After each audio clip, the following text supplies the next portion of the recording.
देखिए ये जो बारूद का मिश्रण शुरू हुआ, जो पटाखे की बात आपने की, ये हमारे किसी शास्त्र में, आप किसी वेद में, किसी पुराण में, किसी उपनिषद में, किसी दर्शन में, किसी मीमांसा में, किसी भी रेफरेंस में, जो हमारे धार्मिक रेफरेंस हैं हिंदुओं के, किसी में भी इसका उल्लेख नहीं है, क्योंकि ये कभी होता ही नहीं था हमारे। सबसे पहले बाबर पोटास और गंधक को लेकर के, तोप लेकर के भारत में पहुंचा 13वीं शताब्दी में, 12वीं शताब्दी में। उससे पहले हमारे बारूद का ऐसा इस्तेमाल कभी होता नहीं था। और हमारे राजपूतों की पराजय का बड़ा कारण ये रहा कि जब तक उसे समझ पाए गंधक और पोटास के मिश्रण को, तब तक उन्होंने आधे हिंदुस्तान पर कब्जा कर लिया था। क्योंकि हम विस्मित रह गए कि एक आग का गोला आकर के दरवाजे पर लगा और वो हमारे महल का दरवाजा टूट गया और उसमें हजारों लोग अंदर घुसते चले गए। तो ये विध्वंस की चीज थी। फिर उनको समझ आया कि ये इतने रिच क्यों हैं, ये सोने की चिड़िया कैसे, हर औरत कई लाख, कई हजार रुपए के गहने लिए, उस समय के हजार, आज के कई करोड़ हैं। एक 2-2 किलो सोना कॉमन बात थी हमारे घरों में होना। सबके घरों में दूध था, दही था, घी था, हम सब समृद्ध लोग थे और ये सब भिखारी और लुटेरे लोग थे।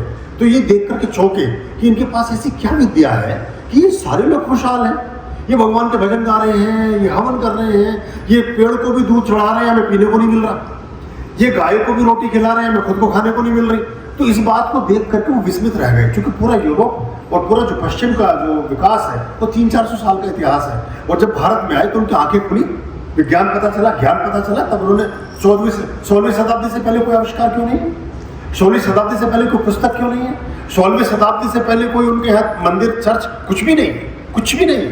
वो मछुआरों की जिंदगी जीते थे, समुद्र के किनारे खड़े होकर के मछलियां पकड़ लेना, ना उन्हें पहनने की तमीज थी, ना खाना, ना कुछ। यहीं से सारा कुछ गया है पूरी दुनिया में। तो वो ये हमें जब उन्होंने देखा कि ये लोग इतने समृद्ध क्यों हैं, तो उन्हें पता चला कि ये गोघृत के दिए जगाते हैं, ये सोने चांदी के पात्रों में भगवान का नाम लेते हैं, ये भगवान के नाम लेने के तरीके को जानते हैं, इन्हें मंत्र की विद्या का पता है, इन्हें खाने पीने के सामानों का आइडिया है, इन्हें परमात्मा को चढ़ाए जाने वाले चीज़ों का ज्ञान है। तो उन्होंने 2-3 तरीके से मैकेनिज्म शुरू किया। एक तो उन चीज़ों में मीन मेघ निकाल के कुछ लोगों को एक साइड में कर दिया, घी मत खाओ, कोलेस्ट्रॉल हो जाएगा, घी मत खाओ, मोटापा चढ़ जाएगा, और वो खा रहे हैं सब। आपको हटा दिया, एक तो कम होगी मात्रा, उन्हें पूरा मिला, आपको हटा दिया। और उनसे अब आपको पूछे कि आपका अनुभव क्या है। कल भी बात हो रही थी, रघुवंशी जी बैठे थे, तो उनकी सब्जी में मैंने घी डाला, तो मैंने उनसे कहा कि आपको घी खाने से कभी कोई दिक्कत हुई? बोले नहीं। तो मैंने कहा इसे खाने से कोलेस्ट्रॉल होता है, इसका पता कैसे चला? सूचना है, अखबार, मीडिया, टेलीविजन ये बता रहे हैं, शरीर तो ठीक बता रहा है, शरीर से कोई समाचार नहीं मिल रहा। वो टीवी और डॉक्टर की दुनिया आपको ये सब चीज़ें करके अलग करती है। तो इन्होंने फिर क्या काम किया, उन्होंने उस बारूद को विध्वंस में प्रयोग होता है, उसे हमारे त्योहारों में घुसा दिया, हमारे शादी विवाहों में घुसा दिया, और सारा काम यही करते हैं। बैंड बाजे सब इनके हैं, आतिशबाजी का काम इनका है, रावण ये बना रहे। हमारे पुतले उतले कुछ नहीं चलते थे 16वीं शताब्दी से पहले। 16th सेंचुरी से पहले हमारे रामलीलाएं भी नहीं होती थी। चलो वो तो अच्छा किया, तुलसी जी ने अच्छा शुरू करा दिया, सब जगह उसका से विकास हो रहा है संस्कार का।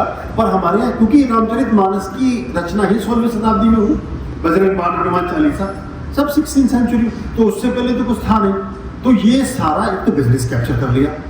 फिर बाकी देशों ने, चाइना ने, इधर ने, उधर ने, ये प्लास्टिक बना, जितनी मूर्ति बनाने वाले हैं सब विधर्मी हैं, जितने आतिशबाजी बनाने वाले हैं सब विधर्मी हैं। और ये पटाखे छोड़ने से दुर्गंध फैली, तो सुगंध से देवता आते थे, दुर्गंध से राक्षस आए, राक्षसों की संख्या बढ़नी शुरू हुई। पहले राक्षसों की संख्या बढ़नी शुरू हुई, फिर उनके देशों की संख्या बढ़नी शुरू हुई, मतलब धीरे धीरे फिर देश परिवेश सब बढ़ना शुरू हुआ। धीरे धीरे ऐसे चला ना काम, आप पीछे होते चले गए। अब आप दुनिया को बताते हैं हमारा ये था, हमारा था, उनका है। तो था और है में तो बड़ा फर्क हो गया ना। तो ये इसलिए हटाया गया। और ये बारूद ये ठीक नहीं होता है, इसको कोई, हाँ बस क्या था, कुछ दियों की थाल लिए हुए, कुछ मिष्ठान सजाए हुए, कुछ फूलों की रंगोलियाँ, ऐसे वृत्तांत, ऐसी पेंटिंग, ऐसे चित्रण आपको मिलेंगे। वो अजंता एलोरा की गुफाओं में भी मिलेंगे, बाकी जगह मिलेंगे। लेकिन ये बम फोड़ दिया और ये कर दिया, इससे पूरा वो वातावरण, अब देखिए वो तो फोड़ते नहीं। अगर दिवाली में आतिशबाजी करने से धनवान होता है आदमी, तो वो क्यों नहीं फोड़ते ऐसे?